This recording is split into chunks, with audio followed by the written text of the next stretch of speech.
Onto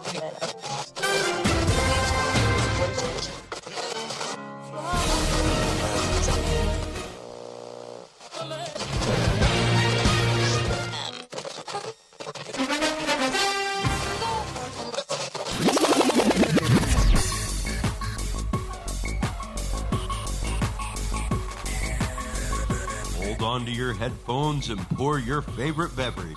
It's time for the Kickin or Stickin Fantasy Football Podcast. Now, fresh off the sidelines, your host, Matt McPeak.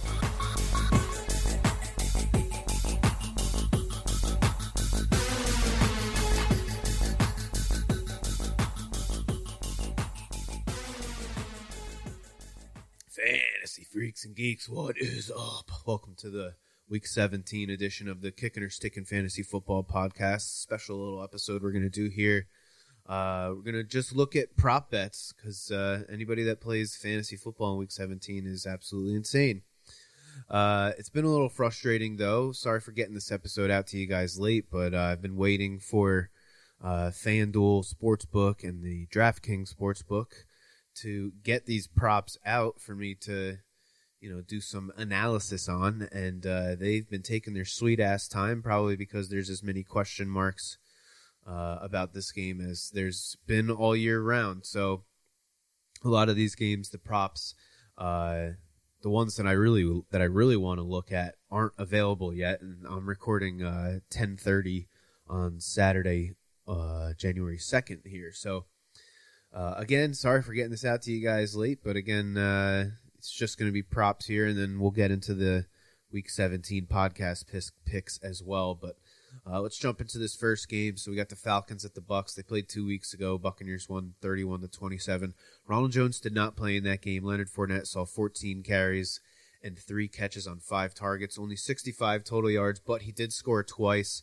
The Falcons' run D has allowed the second fewest rushing yards and touchdowns to running backs this year. It looks like Ronald Jones is going to play in this game, so I'm expecting a split between these two backs. I don't think that Ronald Jones is going to come back from his COVID issues and the finger surgery, and they're just going to give him 20 carries, So I'm going to stay away from any Buccaneer running back prop. The only rushing defense that has been better than the Falcons this year as far as rushing yards go is the Tampa Bay Buccaneers. They're the only defense to have allowed under 1,000 rushing yards to running backs, almost 200 yards less than the Falcons too. So they've been absolutely incredible as far as stopping the run. The Falcons running backs only ran the ball 12 times in Week 15 against Tampa. Gurley had -1 yards on his only carry. Brian Hill had -2 yards on his 5 carries, and then Ito Smith had a respectable 24 yards on his 6 carries. If there is anything I like as far as running backs go in this game, maybe an under rushing yards for Brian Hill or Todd Gurley. Again, neither of their rushing prop is available on FanDuel or DraftKings. Right now, Ito Smith's under 33.5 rushing yards on FanDuel is somewhat appealing. It's -112 right now. He's the one of the 3 guys that is the most explosive, so I'm not crazy about taking his under because, he could bust off a 20-25 yard run, but right now he's the only one available. So if you want to ride this Buccaneers run defense, he's the only one you can ride with as far as an under goes. Julio missed last week, so I took Calvin Ridley's over 5.5 receptions, but missed it because he only caught 5 of his 9 targets. When these two teams played in Week 15, Ridley saw 14 targets and caught 10. So I'm interested if I can get another 5.5 this week, because if I do, I will probably be taking the over on Ridley's receptions, but again, that's not available. You're going to hear me say that a lot. A lot of props that I'm interested in are just simply not available as of right now. Mike Evans is coming off back-to-back games with over 100 receiving yards. He's really the only Buccaneers wide receiver that's consistently getting targets, averaging over 8.5 targets a game. As good as Atlanta's run D is, their pass D is equally as bad. 4th most receptions, 3rd most receiving yards allowed to running backs. So the only prop I'd be looking at is Evans' receptions or receiving yards, I guess. And if I had to pick one Buccaneers wide receiver to score, it would be Mike Evans. So he leads the team in red zone targets with 17 as of right now. Gronkowski is second on the team in red zone targets with 13. The Falcons are tied with the Jets for the most receptions allowed to tight ends. They've also allowed the third most receiving yards to tight ends, 10 touchdowns allowed to the position. Gronk had one of his crappier games against Atlanta in Week 15, but he had a big game last week with 2 touchdowns. Gronk most likely will make the tight end touchdown round robin parlay this week. Gronk's anytime touchdown prop for FanDuel is plus 230 right now, and I think on DraftKings it was like plus 160 or something. So definitely a lot more advantageous for you if you're going to take a Gronk touchdown prop to take it on FanDuel. Hayden Hurst has 4 or 5 catches in each of the last 2 games with a touchdown in each. Again, no Julio in those games. The Bucs have allowed 5.5 receptions per game to tight ends. So if I'm looking at a Hayden Hurst prop, it's going to be receptions and not yardage. Maybe a touchdown. We saw him score last week on a nice fake pitch shovel pass from the 5-yard line. Looked very Chief-esque. So that should give you some confidence if you want to be the Hurst touchdown prop guy. For them to draw up a play for him in the red zone is definitely a good thing. He's third on the team in red zone targets. Sorry, guys, I'm not feeling all that great today. Hopefully I don't have the COVID-19 coronavirus. Ravens at Bengals. The Bengals have allowed the 4th most rushing yards to running backs this year, but they actually did a pretty good job against the Ravens in Week 5. 116 yards combined on 19 carries between Ingram, Edwards, and Dobbins. And more impressively, only 3 rushing yards allowed to Lamar Jackson, his lowest rushing yard game by far of the year. But you look at Cincinnati's last game, gave up 4 yards per carry to Zeke, and over 4 yards per carry to Myles Gaskins and Benny Snell. J.K. Dobbins now has 5 straight games with between 11 and 15 carries, 7 in his last 8. He's averaged 67 yards a game in his last 5 games. His yards per carry is at 5.3 this year. So I'm hoping for a yardage prop between 60 and 70 for him. If I'm not going to take the over, it's set any higher than 72, I might pass. But if it's anything lower than 70, set right around 70, I'll probably be looking at that over. I might be interested in a Gus Edwards rushing prop, though.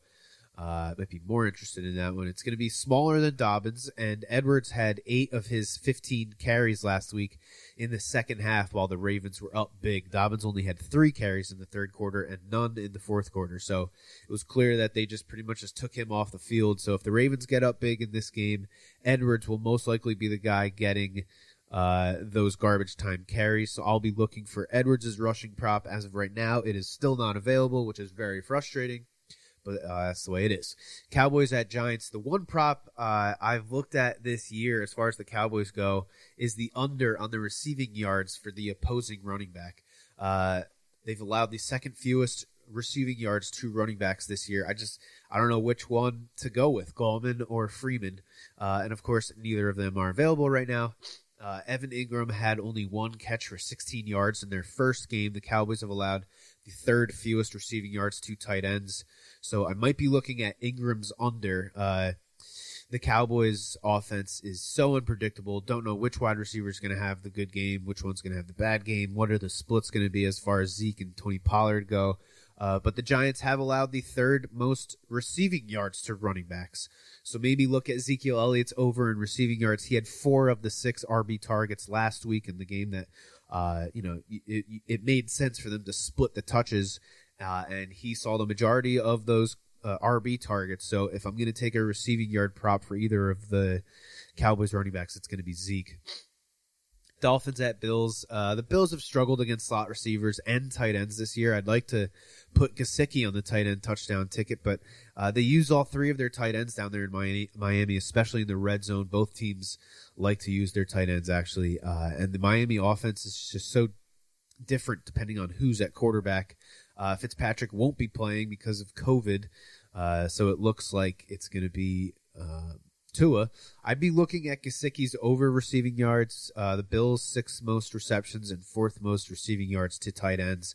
If it's set at something low enough, they like to use him deep. He's definitely has the highest ADOT as far as the 3 tight ends go. So I would probably be looking at a receiving yard and not a reception prop for Gesicki.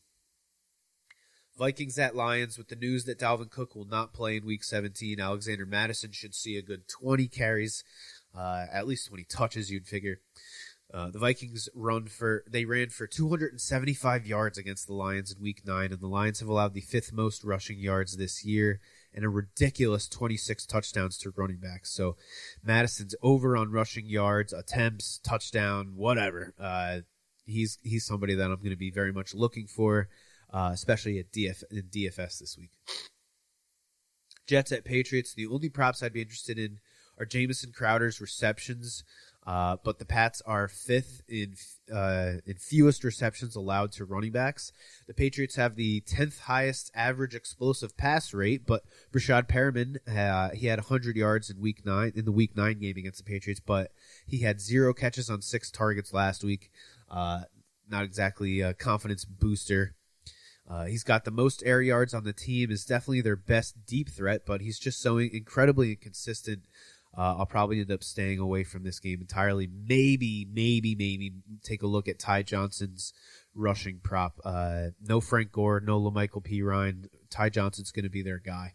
It's still not available as of right now, but maybe come Sunday morning, it will be. Steelers at Browns. We already know that Big Ben will not play in this game, so that pretty much kills all the Steelers wide receivers. I can't imagine James Conner plays, and I would bet that Benny Snell doesn't really see all that much work either. I think the only Steeler prop I'd be looking at is Anthony McFarland, the rookie running back. You got to figure that going into the playoffs, they're going to want to conserve James Conner and Benny Snell just because James Conner hasn't been able to show that he can be relied on. The Browns obviously need this game, so they're going to be all systems go. With whoever suits up. Kareem Hunt has at least 3 catches in each of the last 4 games, but the Steelers have allowed the fewest receptions and receiving yards to running backs. So I wouldn't be all that excited about the Browns running backs. Although, if they end up sitting half the defense, then those guys should be just fine. Jarvis Landry had hit over his reception prop in 4 straight games before missing last week. If he is active and I can get it at 4.5 again, I will probably be looking at that. I think the props I'm most interested in, though, for this game is Austin Hooper. He had 15 targets last week with 4 of the Browns wide receivers out. Who knows who's going to actually be playing in this game? Plus, Harrison Bryant is out as well, so that alone should boost Hooper's involvement. The Steelers have been tough on tight ends, but again, if everybody's going to be sitting, I think that's an easy prop to look at. Titans at Texans. The Texans have allowed the most scrimmage yards and the 3rd most touchdowns to running backs. So you can't go wrong with a Derrick Henry rushing yard prop or anytime touchdown prop. David Johnson has had 2 great games in a row now, but I'm not putting any money on a David Johnson prop. I'm sorry. Corey Davis missed the Week 6 game against Houston, but Tannehill had a great game, so I want to see what his receiving yard prop is set at. Of course, it's still not available. Cardinals at Rams. No Jared Goff, probably no Cooper Kupp. Maybe no Kyler Murray. He says he's going to play, but who knows? I don't even know who's playing quarterback for the Rams. It's some guy, I don't remember his name. But I guess with no Cooper Kupp, Robert Woods and Josh Reynolds or maybe Van Jefferson reception prop are interesting.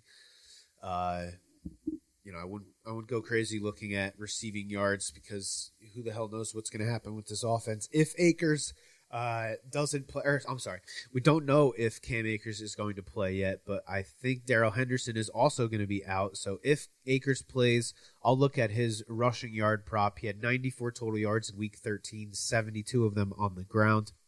The Rams have allowed the fewest receiving yards and touchdowns to wide receivers this year. So even if Kyler Murray plays, I'll probably stay away from any Cardinal wide receiver prop unless they set Hopkins' receiving yard prop, any higher. Sorry. I'm looking at it right now. So DeAndre Hopkins, 75.5 on DraftKings and 73.5 on FanDuel. So, DeAndre Hopkins under 75.5 receiving yards up against Jalen Jalen Ramsey for the Rams. Yeah, I might take a look at that. It's minus 112. Not a bad price tag. Interesting. Packers at Bears. So Devontae Adams is always a good bet for an anytime touchdown. He's only had 3 games this year without a touchdown. The Bears are 5th in fantasy points allowed, tied for the 3rd most touchdowns allowed to tight ends. Tanyan had his first game since week 10 without a touchdown last week. He had his 2nd best game against the Bears in week 12. So Robert Tanyan might make the tight end touchdown ticket right now. His touchdown prop is set at plus 155, so that's nice. The Bears are an average defense in rushing yards allowed, but they are tied for the fewest touchdowns allowed to running backs. For the Packers RBs, it's all going to come down to whether Jamal Williams plays or not. Last time I saw, he's healthy. He practiced on Friday, so he should be playing. I have A.J. Dillon in both of my Dynasty leagues, so I was thrilled to see what he did last week, put up over 120 rushing yards. If Williams is out again and Dillon is, if his number is low, I might consider it. The Packers' run D has been terrible all year. They did an all right job against Derrick Henry last week, holding him to just 98 yards. David Montgomery has been a monster over the last 5 games, over 100 total yards in each of his last 5 games, 7 touchdowns in those 5 games. I will definitely be looking at David Montgomery's numbers. Allen Robinson caught 8 passes, 2 for touchdowns against the Packers in Week 12, despite the Packers allowing the 4th fewest receptions and the 5th fewest touchdowns to wide receiver. He has such a stranglehold on the Bears' target share. I can't see him, I can't see playing an under for Allen Robinson, and I'm pulling it up right now. 5.5 receptions is his prop for DraftKings. Minus 155, pretty damn expensive, but 5.5. He's probably only had a handful of games under 6 receptions this year, so that might be one to look at. Jaguars at Colts. This is a game that I actually already have a same game parlay. When I was going through these last night, this was one game that actually had a whole bunch of props that I was interested in available. So it's the one cool thing about FanDuel is they offer you these same game parlays. Of course, they don't have receptions as one of these same game options, which is very frustrating. But they got to cook it somehow to keep the advantage for them.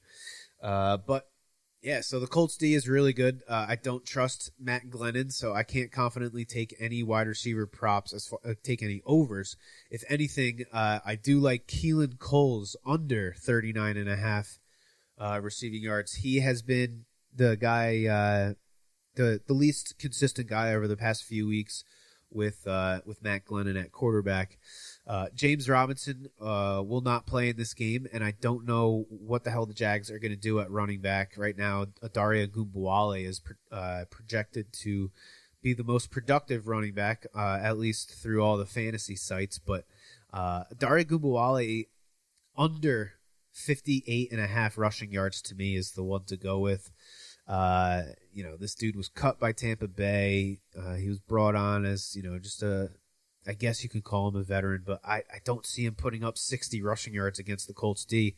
I think the Jaguars are gonna fall behind. I think with the number 2 spot already locked up, they're gonna want to put up points. They're gonna throw the ball. So I think Adare Ogunbowale under 58.5 rushing yards is a pretty safe bet, and it's only minus 112 right now. Same thing with Keelan Cole's under 39.5. Jonathan Taylor should have a monster game. The Jags are tied for the 5th most touchdowns and the 3rd most rushing yards allowed to running backs. Taylor has 6 touchdowns in his last 4 games. Jonathan Taylor over 78.5 rushing yards. That is also minus 112 right now. Zach Pascal has had 2 really good games, 3 touchdowns and 143 yards over those 2 games. I wanted to take a look at his yardage prop, but it was not available last night when I was putting together the same game parlay, so I stayed away.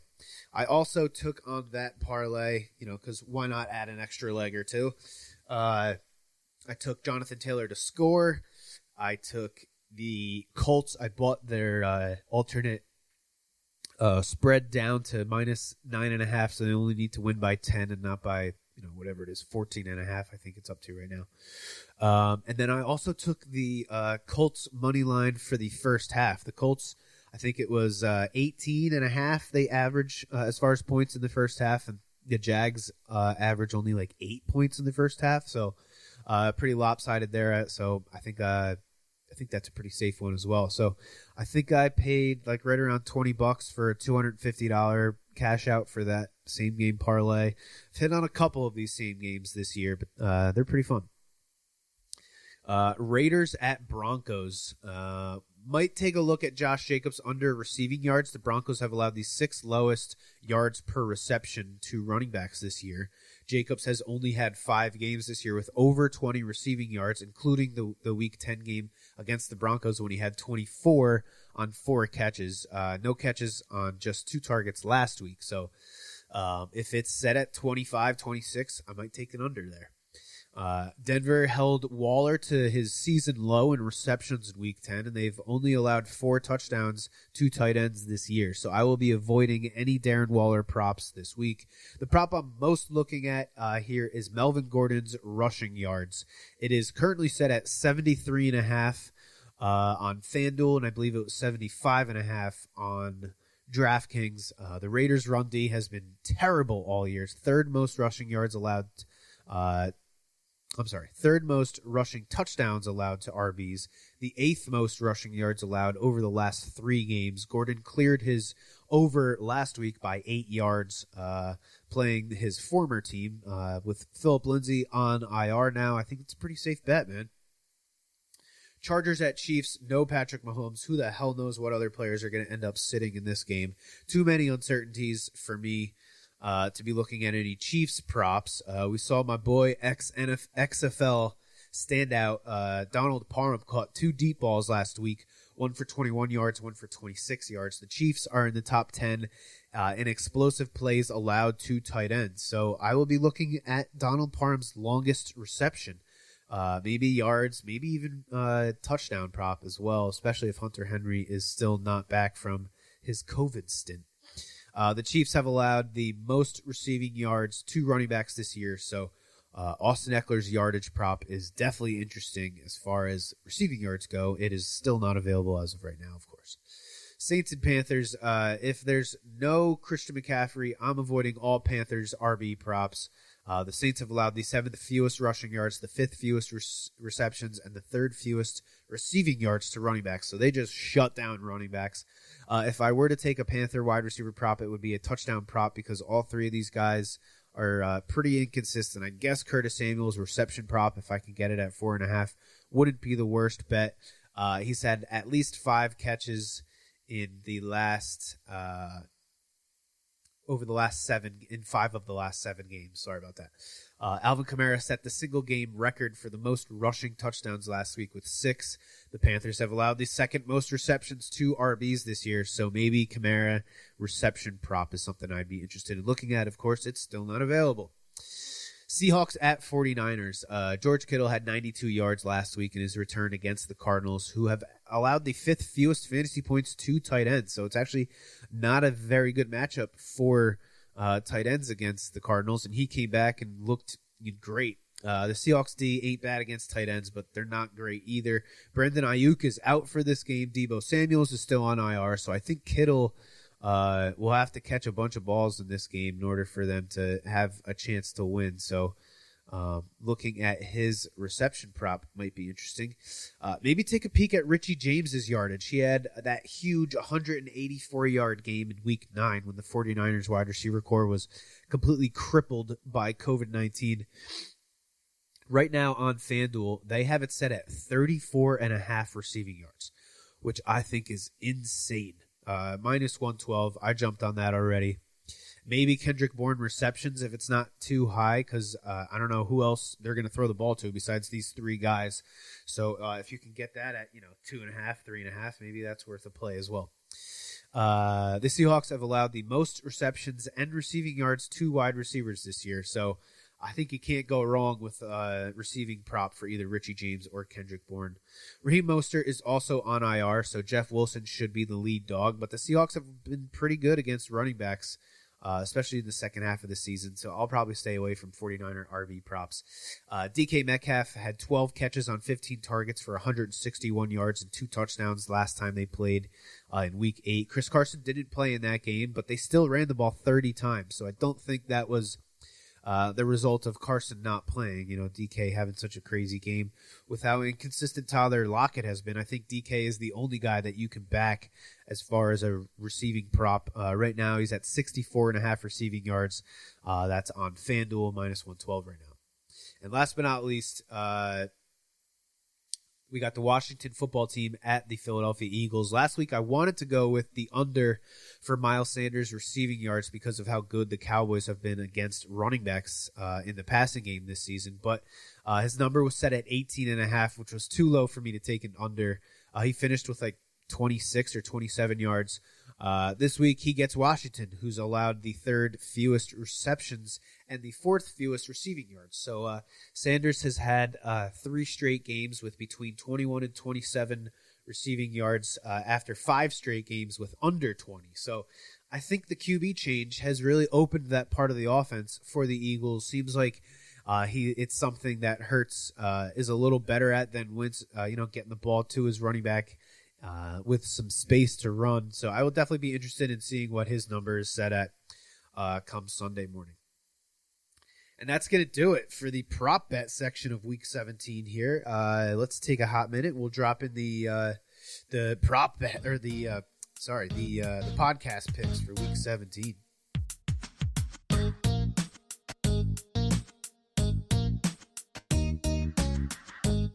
All right, Week 17. So I went 5-4 last week. Unfortunately, it looks like I'm going to fall short of my 60% goal for the year.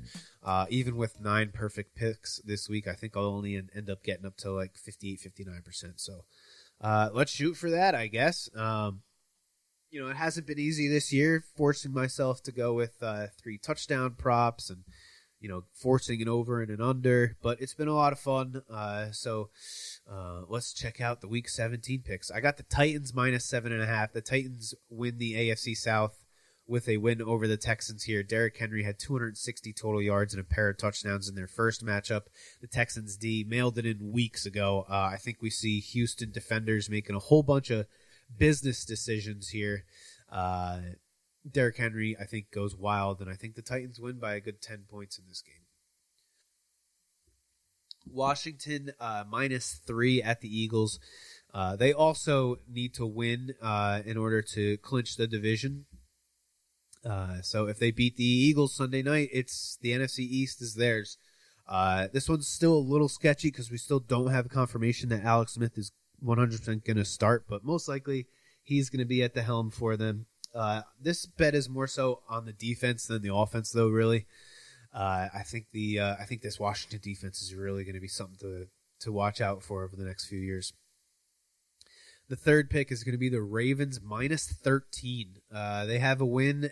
And you're a win and you're in situation here. They've been putting up points over the last few games, 148 points in the last 4 weeks. I don't see the Bengals offense having anywhere near the success in this game as they did last week against the Texans. I think the Ravens are rolling, and I think they get themselves their third straight 14-point victory here against the division rival Cincinnati Bengals.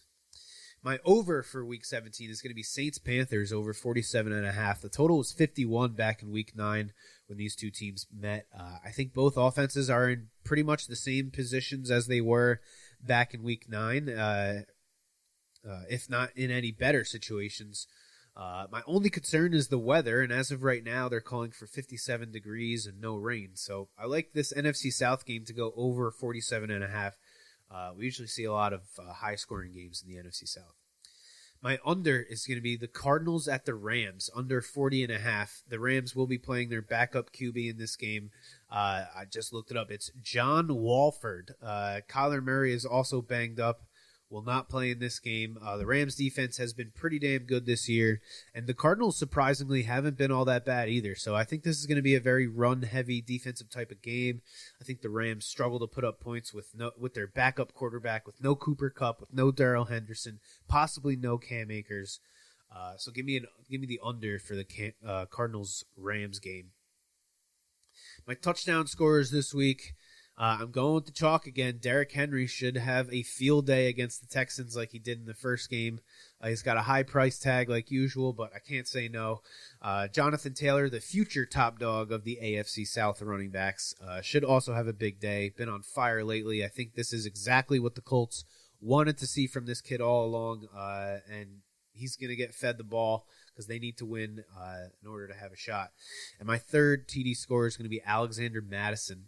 With no Dalvin Cook and the best matchup for running backs, Madison has he's got to be one of the guys here. I think the end of the season couldn't come earlier enough for either of these teams, but especially the Lions. Madison will be jacked up to show that he can be a top dog if he's given the opportunity. So give me the Vikings backup running back to score. And last but not least, we got our final road dog of the week. Road dog for Week 17. Oh, you didn't know? Your ass better call somebody.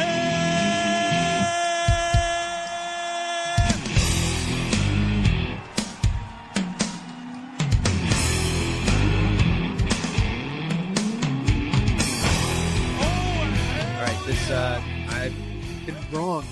Seems like every single time when I go either for or against the Dolphins, but I'm taking them this week, +3 at the Bills. I would actually be more confident in this pick if it was Fitzmagic at quarterback, but it is going to be Tua here in Week 17.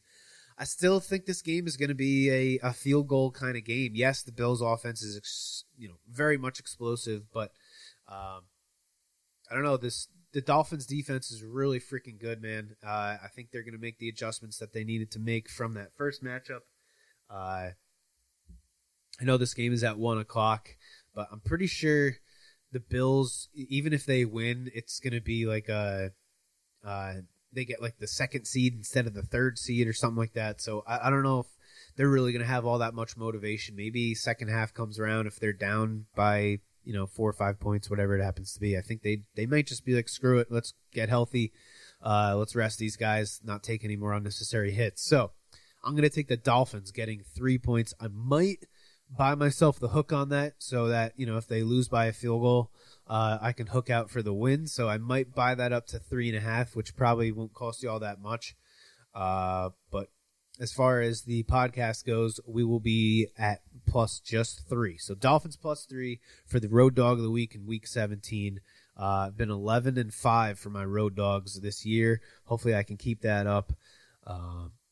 And finish the season strong here. So that's going to do it for the podcast. Thank you so much. I'm not sure if I'm going to do an episode next week or not. Might do one for the for the playoffs as far as props go, and maybe DFS, but we'll see. So stay tuned. Thank you so much for tuning in this year and for listening to the podcast. I really appreciate it. And as always, may the fantasy gods be with you. You have been listening to the Kickin' or Stickin' Fantasy Football Podcast. For more great episodes and information, follow us on social media and tune in every week. Kickin' or Stickin' is available on Google Podcasts, iTunes, iHeartRadio, Spotify, Alexa, Reach.tv, or your favorite podcast service. Kickin' or Stickin' is a proud member of the HC Universal Network family of podcasts. To find out more about this and other great shows on our network, visit us online at hcuniversalnetwork.com today. Fantasy football is fun, but gambling addiction destroys lives. If you or someone you love suffers from gambling addiction, please do not be afraid to seek help. The National Council on Problem Gambling operates the National Problem Gambling Helpline Network. Contact them today at 1-800-522-4700. Thank you for tuning in to the Kickin' or Stickin' Fantasy Football Podcast. Please remember to play responsibly and always look for your man downfield.